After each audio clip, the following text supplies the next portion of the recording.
You're listening to Cultivation Elevated, hosted by Michael Williamson, where we discuss vertical farming and the future of cannabis and food production. You'll be learning key insights for vertical farming success from leading industry operators, growers, and executives.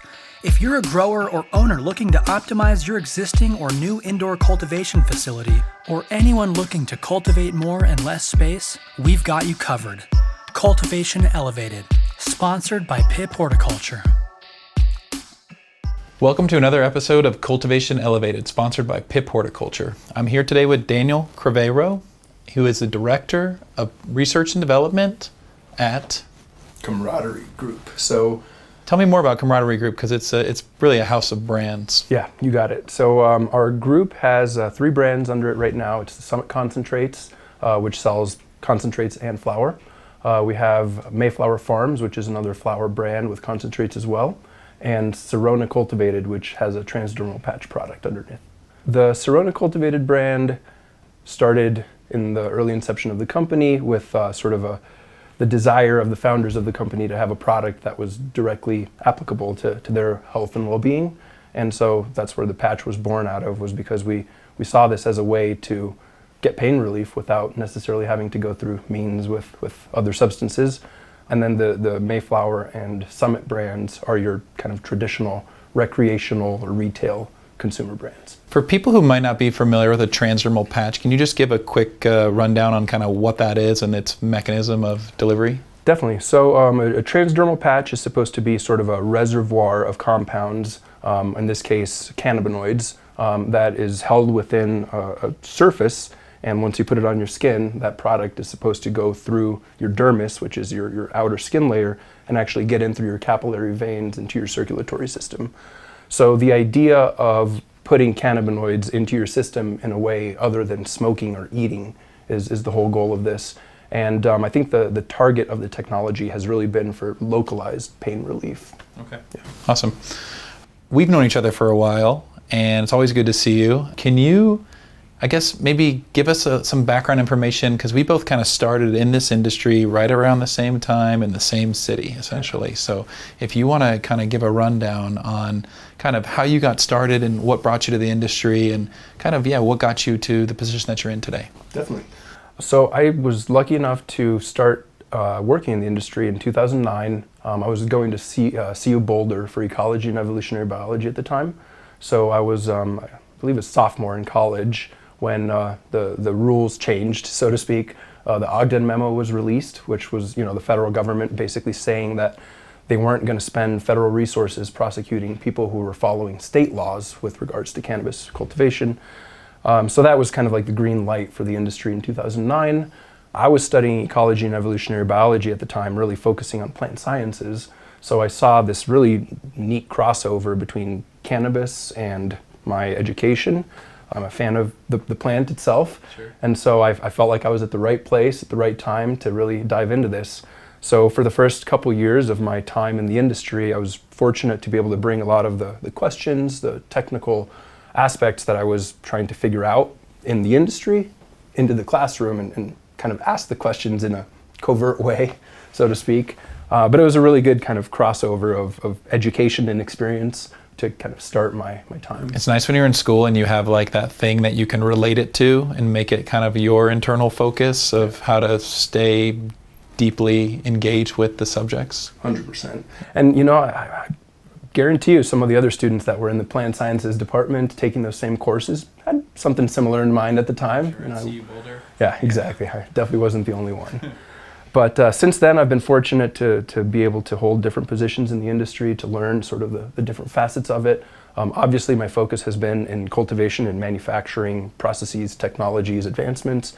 But I've had the opportunity to manage a dispensary and be a bud tender and do some sales. And so I've been fortunate to have exposure to the different facets of the industry, which has brought me a lot of, I guess, exposure. Yeah, we both remember pre-vertical integration. And then we remember vertical integration really well. And I remember a lot of people were like, this isn't fair. Where are we going to come up with all this money? Yeah. Especially if you were a retailer and you had to like go back and go to like first mile of creating product. Yeah. I remember when we were at Kind Love, we were like, this is a blessing. Like we were getting frustrated with like quality vendors, like there wasn't checks and balances. You saw the caregiver type thing and vetting through vendors and just hoping that the product wasn't contaminated. Lab testing wasn't really around in the early days. So, as being medically focused and a lover of the plant, it left, I think, owners and operators frustrated with the unknown, I think. And so we welcomed vertical integration when it came on. We knew it was going to be a big challenge, but like you were saying, you've done everything in the space, and therefore you have a complete understanding of the roles and what it takes to take something from nothing all the way to, a SKU packaged good on the shelf. Yeah. No, it's a really good point. When you say that we welcomed vertical integration, I think that's a very fundamental sort of shift that needed to take place in the industry to give it its next step of legitimization, right?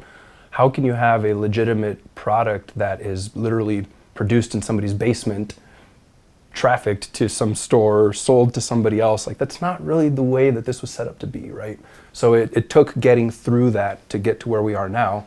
We still have a long way to go. I think that we're a mature market in terms of having been doing this now for 10 plus years, but we're a completely immature industry compared to other industries and how they've developed standards and baselines and those types of things. So curious to see where it goes, but I think that vertical integration was key to getting us to the next level. Painfully key. Painfully, yeah. A lot of people, dropped out of the map because of that. When they changed rules with camera systems, right? Everybody had a specific DVR and set of cameras, and then all of a sudden now you have to upgrade because the state doesn't allow you to use what you had previously. Now you got to spend 6 figures. Some people can't do that. That puts some operators underwater. So it's been quite the ride. Yeah, we were talking earlier, and even modern times now, there's all kinds of consolidation happening where people are just finally throwing in the towel because they just can't hold on any longer. And we were kind of referencing it as like almost like a natural selection of the industry. Yeah. So you have one of the best titles in the org chart, in my opinion. And usually when you talk to growers, they R&D comes up a lot. Everyone wants to put at least an R&D room in their facility, but I guess how did you get to that role with this company? Yeah, so it's been a long journey and a very fruitful one. So we started the company in 2017, and at that point it was all hands on deck to do everything, right? Just like all these different startups that you see and hear about, you don't know what to expect the next month or year after you start. So you kind of have to be ready to pivot, to change your direction if needed, to absorb market variations, so to speak. And so I was fortunate early enough to work with a group of people who recognized that and were willing to give people their creative abilities in their own respect. So our sales guy was given a lot of liberty in really going out and revolutionizing the world of cannabis sales, taking it from sort of the basement mentality to a more business-minded mentality. And that sounds simple, but it's pretty fundamental in the cannabis industry these days. The guys in operation were given a lot of leeway and a lot of trust with executing. And so, we set very high-level goals and said, look, we know that we don't know exactly how we're going to get here, but this is where we want to get. And as long as we're on the same page about it, then anybody who has an idea of how to get there, let's talk, right? So it was a lot of that sort of collaborative spirit that got the company to where it is. It allowed us to sort of step away from developing the operations themselves, getting to the point where they're now running. And then people like myself can do things like step away from the operations a bit and get to do research and development. Awesome. So just long road, but fruitful. And then camaraderie is kind of almost, do you guys consider yourselves an MSO? I mean, technically you're in multiple states, or are you a small MSO? I know MSO is kind of like it's something people want to be, but it's also kind of there's some negativity around it as well. 100%. You hear the words MSO, consultants, like those are some tricky words. And for our listeners, MSO is multi-state operator. Absolutely. So yeah, we are technically a multi-state operator because our brands are present in multiple states. But we are not, I guess, what you would think of as your traditional multi-state operator that went out, raised a bunch of capital, started buying up grows and dispensaries, and then is now trying to figure out how to make it all one, cohesive. Yeah. We have taken a different approach. The money that has been put into developing our company is very close, friends and family type. And we've really tried to do it on a budget, you know. We don't see this being an industry that has a pot of gold at the end of the rainbow, which is the perception that a lot of people have, and you've communicated that, you know, in your travels and what you've seen. Our perception of the industry is that it's just like any other, right? But we have an opportunity to be in it a bit ahead, a bit early, and the people who we're doing this with love what we do, right? So that's sort of the edge that we feel we have over what you'd say is your traditional multi-state operator, right? And I think I failed to mention where we are, but we're at your Mayflower facility, which is in Denver, Colorado, and then you also have operations in Michigan. That's correct. Yeah, so we have 2 facilities here in Colorado. We supply product to the retail market here, and then we have an operation actually in the Upper Peninsula of Michigan. At a UP. So it's way up there. Sure. Very neat though. It's a building that literally came from the ground up, so it's cannabis-oriented build. Oh, nice. Yep, and we have our Dagda fertigation systems running the facility, so fertilizer mixing, irrigation, soil sensors, the whole 9. And that product gets distributed under the Summit brand as flower and also concentrates. So there's also a full C1, D1 lab up there where we can do extractions with hydrocarbons. And we produce pretty much the same suite of products that we do here in Colorado, in Michigan. But the beauty is that the Michigan operation is actually an independent owner. He owns his business, he runs it, but we have provided him the technology and the processes to operate. Nice. Did you guys use this as a training zone? Definitely. For the team? Yeah. And it was a really unique experience. Nice, huh? It's awesome. I mean, this facility is great because we're so close to the airport. People can fly in, Sure. be here 20 minutes, you know. Yep. But the unique experience we had was that during COVID, we were supposed to do all sorts of training with, you know, employees coming here to train and our employees going there. But that really got cut short through COVID. So we had to really rely on our SOPs.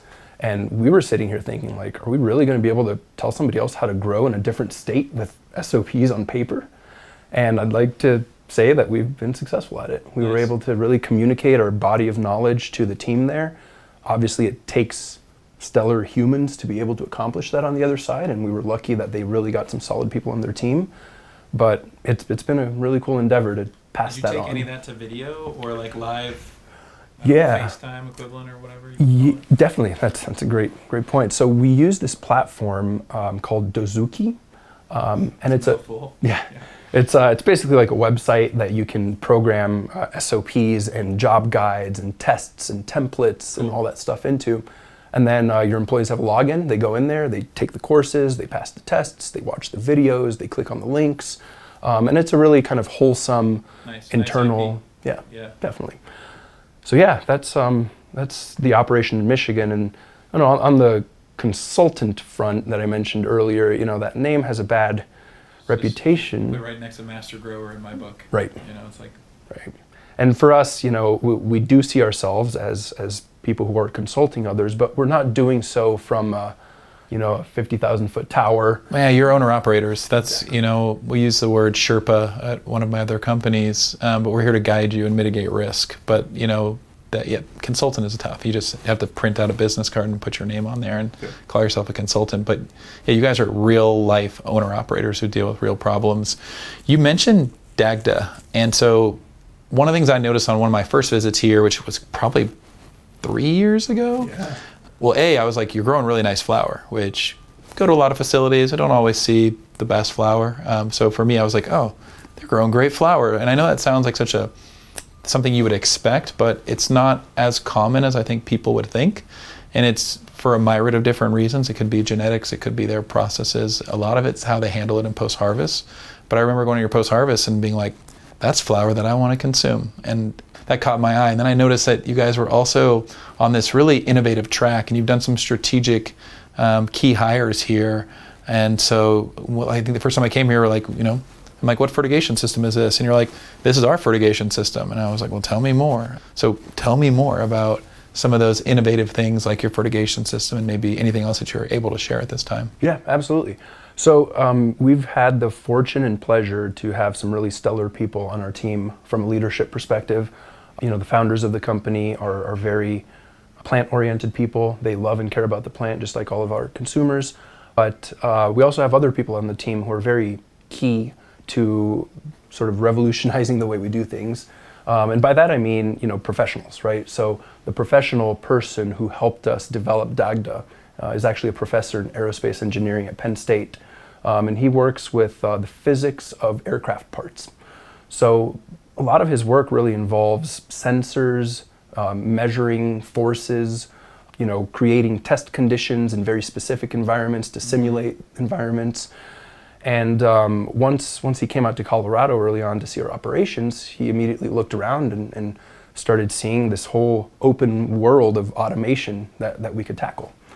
And so, we looked at the existing fertigation systems that were in the market, and we saw some of the deficits that they had in terms of being applicable to cannabis specifically. And so we decided to jump head in or full on into that endeavor. What we've done since is basically develop a set of systems for fertilizer mixing, fertilizer delivery to the plants, so irrigation, and then also substrate monitoring, so sensors that are placed into the root zone and mineral wool or cocoa or soil to monitor water content, electrical conductivity, and temperature. So what we're trying to do with these technologies is develop them from, like you said, the grower or owner operator perspective, because we run into problems here all the time and we want to solve them, right? And so the whole approach of the development of the systems has been from a user's perspective, right? We're not sitting in some room thinking of what people would want as a feature. We're experiencing it in our own facility and we're saying, man, wouldn't it be nice if we could pH this automatically, right? Well, okay, now we add that feature to the system and continue the development. So it's been a blast, and that really is what we're starting to focus on now for the growth of our national presence, because we realize that if you want to have a consistent product in multiple locations, then you have to have consistent SOPs, you have to have consistent equipment, production processes, and the only way you're going to achieve that is by kind of making everything one. That's the challenge with the big MSOs that are buying up all these different places. You've got 8 fertigation systems, you've got 12 different HVAC systems, you've got different nutrient, I mean, you have a lot of variance between your branded products, state to state. You hit the nail on the head. And we've heard, and I won't name names, but we've heard through the grapevine of large MSOs literally going through multiple executives that they would hire to try to figure out this problem. Basically, your new job is figure out how to make all these things operate the same. Right? And the tough part there is it's financial. It's like you're either gutting the van and getting in all the right stuff so you have some form of something. And I feel bad for some of these regional cultivation director types who have to manage like 8 facilities over 4 states, and everything's different. And a lot of them are friends of mine, and they have real challenges just with monitoring, let alone actually doing anything. Right. So you guys are addressing that at the root cause here at HQ, and then kind of the planning to execute by going to other states with strong developed IP and systems that you guys have your prints all over. Yeah, absolutely. I'm sorry, you said something earlier that I thought was really awesome, is you're actually encouraged to like try and break the stuff that you're developing. Oh yeah, that's one of the more fun parts of the job. Yeah, we have to simulate anything that anybody might run into, right? So physically with our systems, right, they are responsible for the health of our plants. So a computer failing can't lead to our plants failing, right? So systems have redundancy, they have backups, and we really just try to beat them up to make sure that they're solid. And that's what gives us confidence, for example, operating a facility in the middle of the Upper Peninsula in Michigan, where in the winter they might wake up and there might be 5 feet of snow blocking the door. Right? You might not be able to get into your facility for a couple hours until you shovel the snow from in front of the door. That's a reality out there, So we have to be able to basically control the facility from the outside if needed for that purpose, but also just to have the peace of mind of knowing what's going on when you're not there. Yeah, it's been a very cool endeavor, and I think it's just going to keep growing. Yeah, it's in its infantile stages, which I think it's hard to believe for people like us who've been in it for 13 years now or something. That's wild. For the people listening who might not be able to watch some of the video, can you like paint a picture of kind of like describe maybe the size of the building and kind of the maybe some of the infrastructure you have in place. We've mentioned that this kind of started off as more of a traditional cultivation facility, and it's now going through some evolution. Definitely. So yeah, this facility was built for cannabis in 2014. We call this our Mayflower facility, or the Mayflower Farms location, and it's a 50,000 square foot building, 2 levels.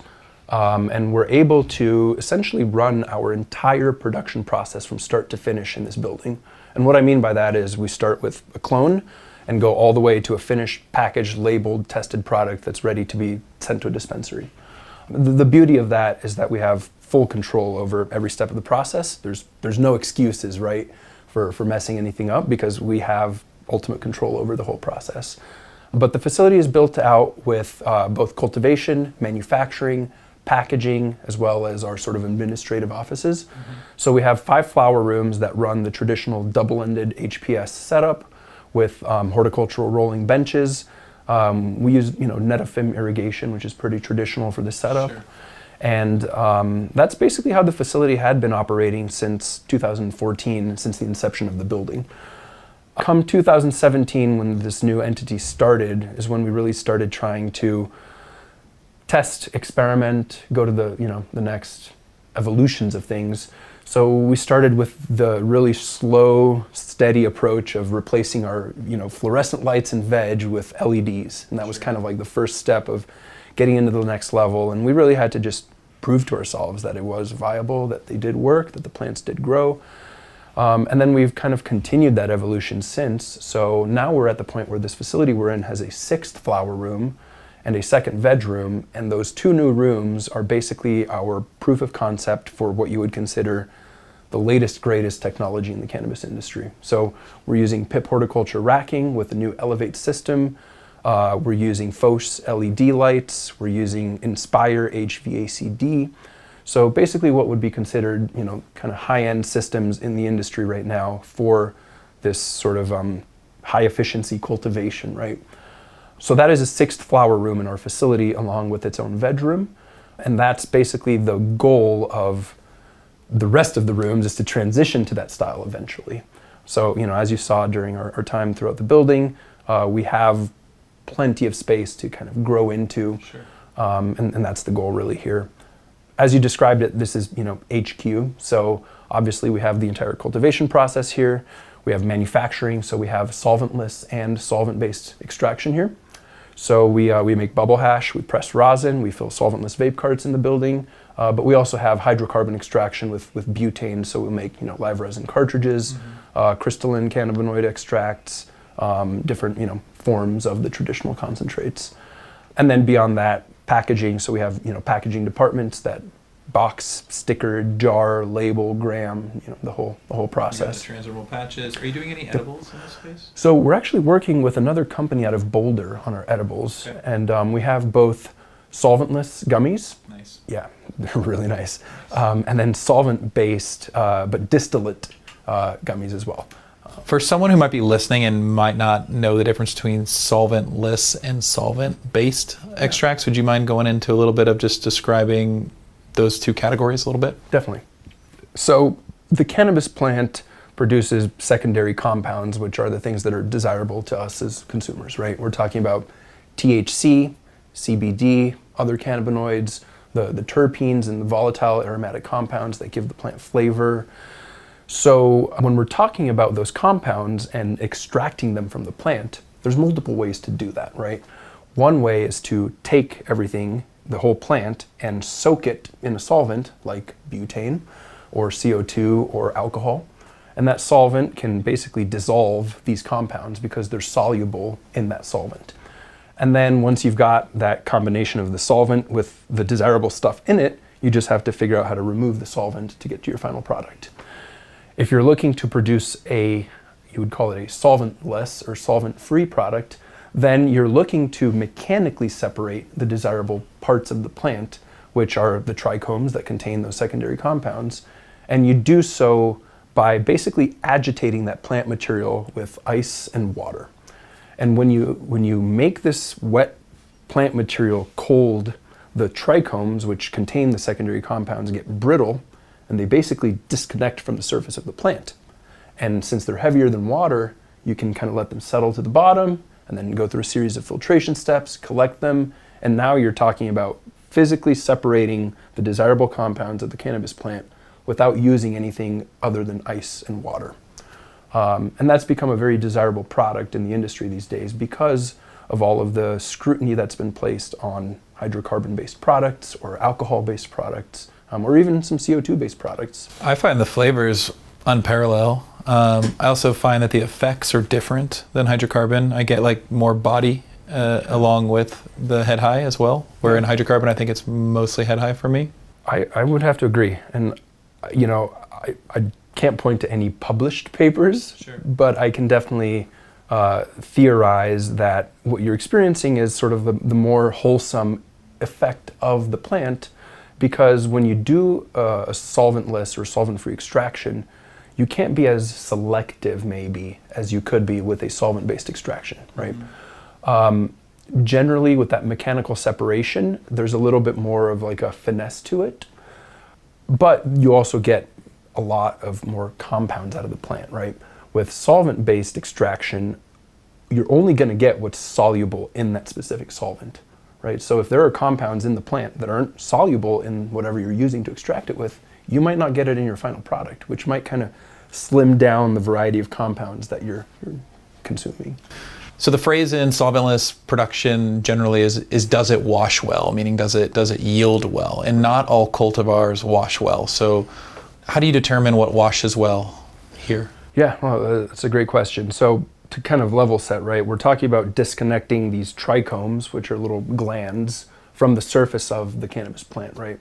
So generally there's a couple ways to approach determining whether you might have a good washer or not.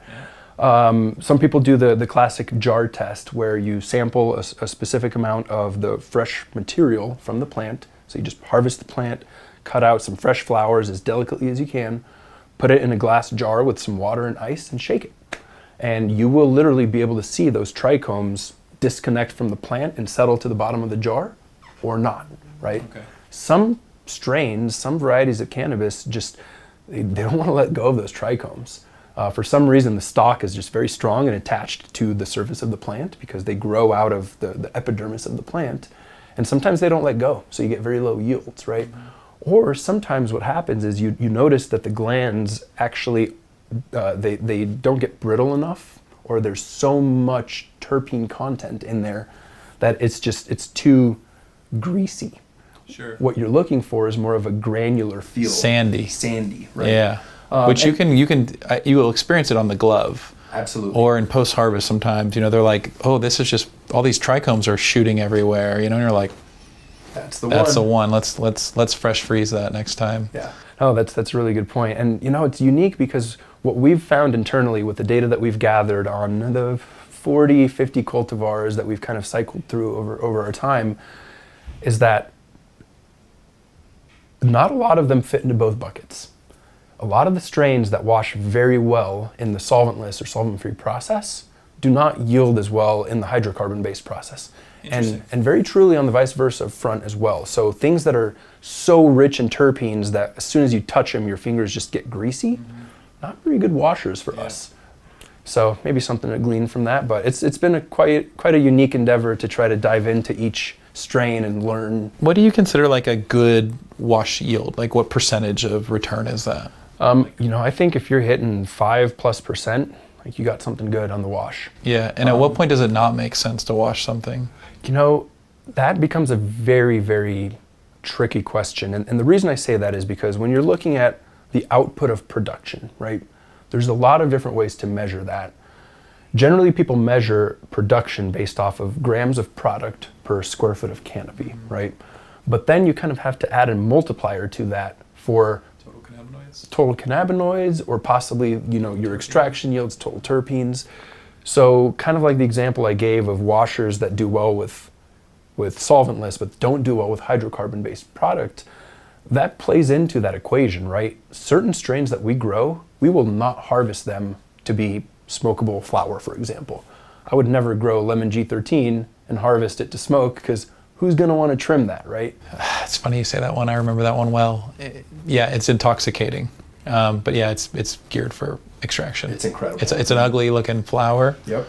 Do you find that you have to cut that one or blend it with something else because it's so strong? We have started doing that. Okay. So, it's interesting. The industry used to see blending of strains as an escape or an excuse, right? If you had a couple of grams or a few hundred grams of this product, not enough to make a full batch.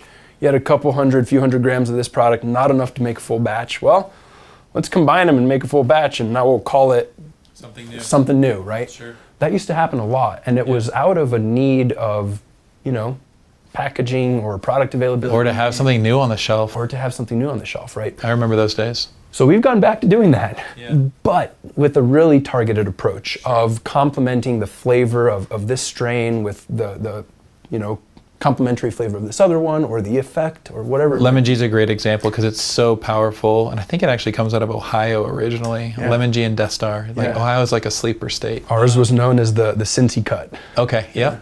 But yeah, I remember, do you remember when Bruce Banner, number 3, and there was 5 and 1, were running around here? Yeah. We had the 3, and we would blend Bruce Banner 3 with Lemon G, and it was amazing how little Lemon G you needed for it to really have a presence. Definitely. Which is cool. It is. It's very unique how you find these groups or families or worlds of strains that share those characteristics. So the tangy comes up when you speak of those types of. It's like fruit and gas balancing. Exactly. But yeah, I think there's a very big world of complements that can occur in cannabis that people aren't exploring as much, and we're curious about it, so we're playing around. Very cool. Yeah, that's awesome. Let's see. So, you're transitioning from a traditional kind of cultivation setup, and now you're looking at these multi-tiered setups or these rolling setups. How was that with the new room? What was the response from the team, and kind of how did that all go? Yeah. So early on, people were very apprehensive about our transition from the traditional, single level rolling bench HPS approach. That's the tried and true classic approach that's been working for the past few years, and people were afraid to move out of it, right?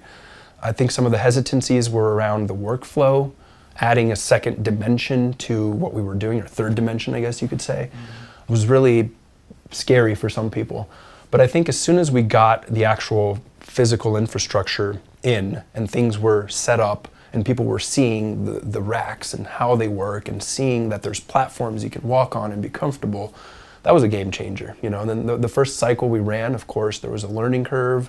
We had to kind of tinker and figure some things out, but now people are saying that they actually prefer working in that environment because they're able to kind of tailor it and customize it to how they want to work, right?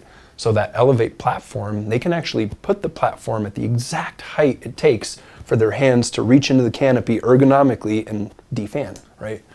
Before, it might be that you're defanning on the ground because you got a single bench and it's really low, and that's what you get. I talk about this a lot with people who are giving me their opinion on single tier versus multi-tier, and when you look at most single tier operations, and I grew that way for a long time. I've seen incredible flower that comes out that approach. There's nothing wrong with it. It's just that some people can get more output out of a space. But the thing about single tier is if you're on a rolling bench and you're going to grow, I don't know, a 4 to 7 foot tall plant, the single level bench is already 2 feet off the ground. You kind of are vertical farming, and you're on a step ladder in most cases. If you're trying to inspect the top, or you're doing any kind of top defoliation or trellis work, you're on a step ladder, and now you're having to put the step ladder up, get up and down, or it's maybe a rolling, locking U-line type platform ladder or something. But you're still having to go up and down these stairs. Right. What you said is really accurate. The Elevate platform system, for me, it doesn't. Whatever your height is, you can put it towards that kind of ideal ergonomic zone. Yep. And I think once people experience it, and when you get up there, I'm a big guy, I get up there and I feel safe. It's not like it's secure. Yeah, 100%. The Elevate platform ladder is 4 times the minimum weight rating for OSHA standards, as an example. Yeah. Which is surprising because when you go to put it in, it's so lightweight. Yeah, no, you just pick it up overhead, slide the sections in, put the ladder up. No, the system is very conducive to comfortable operations, right? Which was the key, I think, in what you guys were trying to go for, because one of the big challenges and barriers in the beginning was just convincing the team that we were going to be able to do this with ladders and maybe a scissor lift, and we were talking about how to figure all this out. And then the Elevate system came out, and that kind of took care of all that for us, right? Nice. So it was a really good transition, and I'm glad you guys released the product right when we were about to flip that switch, because it just made it that much easier. And I think now there's no looking back. You know? Well, kind of like you guys, PIP is a pretty incredible company. They don't outsource anything. I mean, we have an in-house engineering team who at this point is constantly trying to figure out how to continue to be that market leader and like figure out the next thing that growers need and give it to them at a price point that they can afford too. But tell me more about some of the innovations that you guys have been doing here, and how that kind of applies to the new multi-tiered racking setups. Is there anything that's coming out for you guys where you're like, hey, here's some new stuff that might be of interest? Yeah, no, that's a really good point. I think one of the topics that is a very important topic but is often overlooked is the concept of VPD, right? And in our other cultivation environments with the traditional rolling bench, double-ended HPS setup, we wanted to control VPD, but we had no ability to do that with antiquated HVAC and standalone dehumidifiers. Like, there's no way to truly grow from a VPD perspective in those environments, right? Now that we've got Inspire HVAC-D, which allows us to really control our climate in a cannabis-oriented system, we're able to pay attention to VPD and control it.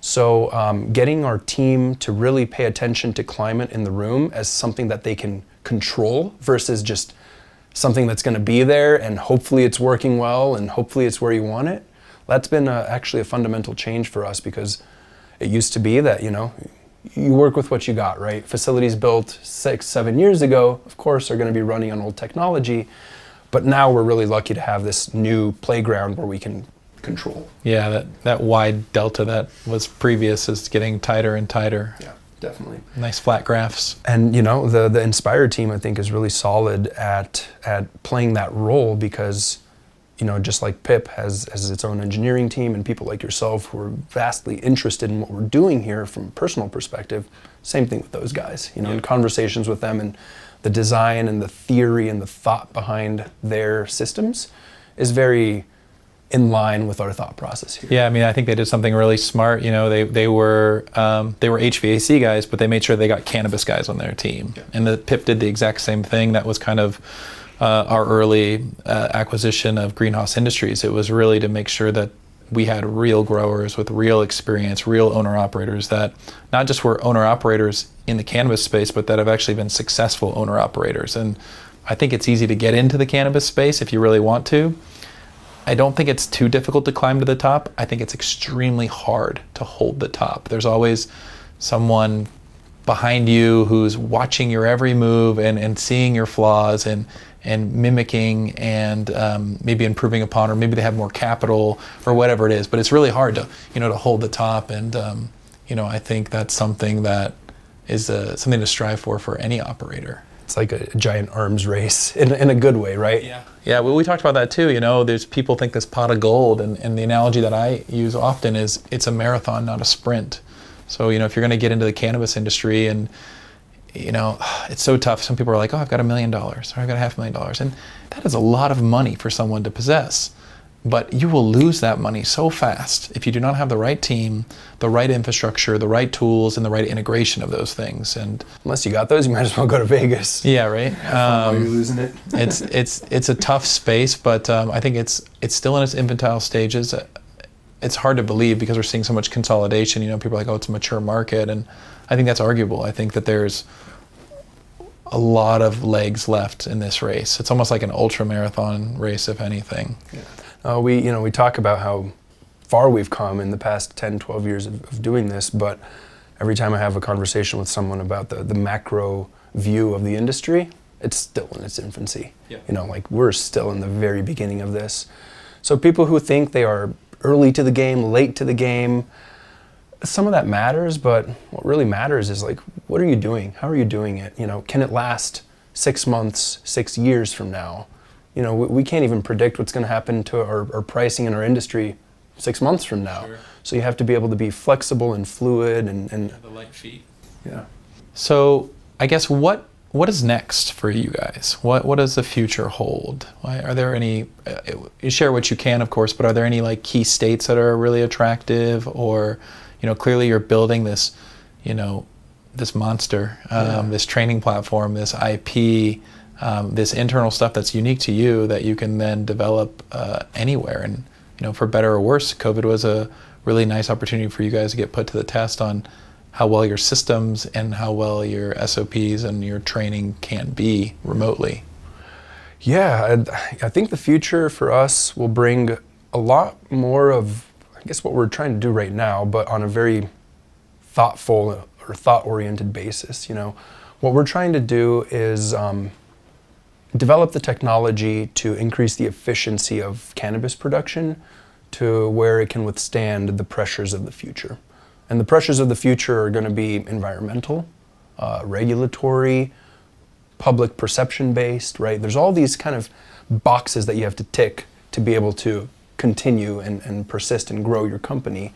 And we're just putting our heads down and trying to focus on that. So from a really direct perspective, we're developing our systems, right? Our fertigation systems to really control cultivation and be able to know what our outputs are going to look like, even though we're not at the end of the cycle yet, right? We're trying to do a lot of forecasting and planning. We actually have basically built an ERP system with another company from ground up. Nice. So that we can put cost of goods to every single gram and specific grams of products that we produce, right? So one of the biggest challenges in cannabis right now is accounting. It's a very complex business to do this, and there's a lot of different components of it. And a lot of growers actually don't know how much it costs them to grow a pound of product. I always love when you ask them what their COGS are, and they give you this number. It's always a round number. Right, and is that always happening, or does it fluctuate? Yeah, so we've been working hard on that because that's going to guide our future, right? We cannot cultivate something or produce something that is not profitable, because that's a business, right? So we have to know what those margins are, which is not easy. So focusing on, again, the basics, right? Just figuring out how to best account for this stuff, how to best cultivate and get the most efficiency out of it. I mean, that's going to be another big challenge, and I think the LED complex that we've set up is a step toward that. I know that there's states out there that don't allow more than a certain, Absolutely. Watts per square foot. Right. Yeah, a lot of them. Yeah, and we're not there in Colorado yet, but probably will be someday. And even if we're not forced to be there, you should be. You should be. There, right? Well, you guys are making active decisions that are more environmentally friendly, and it sounds like, like most things that are environmentally friendly, they might cost you more, but that's a decision that you guys as a company make. Can you elaborate a bit on any of those types of initiatives that you guys have taken? Yeah, definitely. So we've done some really simple things, from trying to work on researching new alternative trellises. So we've looked at, for example, jute material, which is sort of a natural fiber that can be used. Now you're not throwing plastic trellis in the garbage after every cycle. We actually replaced zip ties at one of our facilities. So we would attach our trellis with plastic zip ties, cut them at the end, goes right to the landfill after 2 months. We replaced those with these gear ties from a company called Night Eyes. They're reusable, we can wash them, and now we're saving a bunch of plastic, and we don't have to buy a bunch of zip ties every cycle. Cool. So those are some little steps that we're taking. Some of the more broad or all-encompassing steps are like researching technology with lighting, high efficiency HVAC. Those are the steps that are sort of on the larger scheme of things, right? And that's when we collaborate with companies like PIP to increase the use of our square footage in our space. That's when we collaborate with Inspire to really figure out how can we get the most efficient cooling with the least amount of energy consumption, all those types of factors. Again, with all of this, just the focus of putting our heads down and trying to make every day better. Sure. We try to adopt the concept of continuous improvement in our company. So the Kaizen mentality and lean. Exactly. Yep. And that's been, you could say it's a cliche thing, but when you get it into the heads of every team member out there and you walk the floor, like you notice that people are looking around for ways to make their lives better. Yeah, it's interesting. So people like, I don't know if like Kaizen or continuous improvement is like a buzzword for some people. It's like, if you just talk about it, it's whatever. But if you do it and actually implement it and you're tracking, specifically around labor, tracking this progress and change, you'll put it into everything you do. Yeah. I put lean into the stuff I do at my house. That's awesome. But and it's simple stuff, right? It's like tool boards at eye level. Shadow boards for things, like everything has a home, returning your space to zero, sorting through all this stuff. The concept of balance, maintaining balance in every way, right? In your workload and in your availability of supplies, like everything has to have balance, right? Yeah, no, it's a very overshadowing concept in our company in a good way, right? We try to get everybody under that umbrella of Kaizen because it makes a difference. And I think instilling the thought of continuous improvement in people's heads is huge, right? Because it's one thing to show up to a job and feel like you're going to do the same thing every time, every day. It's another thing to show up to a job and feel like you're changing an industry and making progress. And that's what we're trying to do. I'm an outsider looking in, but it seems like you guys have a really nice culture here. I guess, can you talk to anything around culture or, tips or advice or things that you do that help improve that?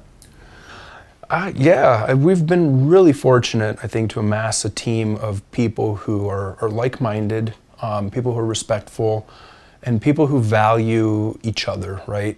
Some jobs, you kind of operate independently. You show up to work and you've got your desk and your assignment and your tasks, and you can largely do that without relying on anybody else, right? What we do here is the complete opposite of that, right? If somebody doesn't show up for work, the 4 other team members are going to be picking up the slack for that one person. And that's okay, life happens, right? But there's that sort of family mentality here where we're all interdependent on each other. And I think bringing in people who realize that from the beginning is critical, right? Mm-hmm. We tend to think that we don't try to decide people's futures for them. People come into the company and they sort of see themselves if they fit or not. And you could tell, right? Some people come into the company, they fit with the mentality, with what we're trying to do, and it's great, right? And some people come in and it's just kind of like going against the grain and they'll work their way out, which is natural, and that's okay, But we don't try to fit a square peg in a round hole. Nice. Yeah. Really nice. So, not to put you on the spot, but I'm going to put you on the spot. If you had like one message for someone who is thinking about transitioning from traditional single tier HPS setup into a multi-tiered LED setup, I guess what would that advisement look like? I would say talk to people who've done it, talk to people who've seen it, go see it if you can.